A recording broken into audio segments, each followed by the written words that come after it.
So my name is Misha. I'm a software engineer here at Digital Science. So we write computer programs.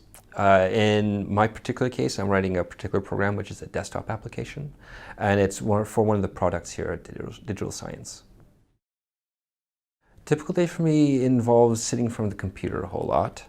Writing computer programs is one way of putting it, but that involves understanding a system, a computer system, understanding what the business requirements are, understanding how it works, and trying to slowly, one little piece at a time, construct a product by developing a computer program. I was focused on my own thing in school. I didn't actually finish high school. So I didn't finish high school because I was too busy programming and writing computer programs at home. So I wouldn't say I was studious, but I was certainly busy. So I grew up in Canada, in Toronto, and Vancouver. So the last place I lived in Canada was in Toronto. I enjoyed science fiction a lot. Relevant or not, I don't know, but it did mean I was always paying attention to technology. Technology is, works hand in hand with science fiction. And at some point, playing games turned into using stuff like BBSs, learning more about computers, and programming them. I started my career actually not as a programmer, though. I started as a technical support representative at the first internet service provider in Toronto. So that was in 1994, and that's when the internet was just starting to become available to the public. And I quickly saw an opportunity to join the company and start working there. It wasn't your traditional company, as a lot of these tech companies are or aren't.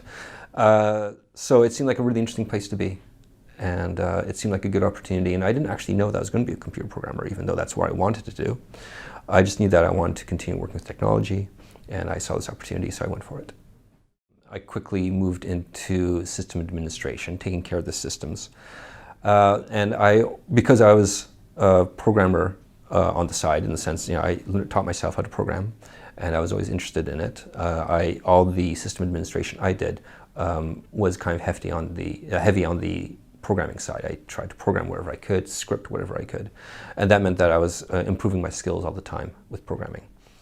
After that, I worked for another company as system administrator. I did a little bit more programming there. I worked for another ISP after that, which was the largest one in Canada, and at that point I started doing web development back in the late 90s. And from there I moved to another position where I basically made an agreement with my employer that I would become a programmer. I would work as a system administrator, but that wasn't where my passion was. My passion was in programming, and after a couple of years I began writing programs for them. And that was a special effects visual effects studio in Toronto, Canada. Completely self-taught from the very beginning, starting with C language, which is one of the perhaps more challenging ones, and then quickly learning other more interesting ones and more applicable ones like Perl, shell scripting, Ruby, etc. I wasn't into school so much, and I found it hard to learn. I think it's just partly how I'm wired. I don't do very well when I have to sit there listening to somebody else talk and learning from them that way. I did a lot better by picking up books and doing it myself. So I don't think school is, or at least school, the way it was taught back then, was well tuned for my particular personality. My parents weren't very happy with that. They were both civil engineers from the Soviet Union, so you can imagine they were quite strict. And to this day, my mom every now and then says, "Oh, it's a shame you didn't go to school." But when I remind her how far I've gotten, she's actually, no, actually it's worked out quite well, hasn't it? So yeah, all's well that ends well, perhaps. I think my advice for a young person who is trying to get into the technology field, in particular computer programming, is to find your passion and go with it and work with it. I always had the passion. For me, programming is passion. So my advice is to follow your passion. Find a passion and follow it.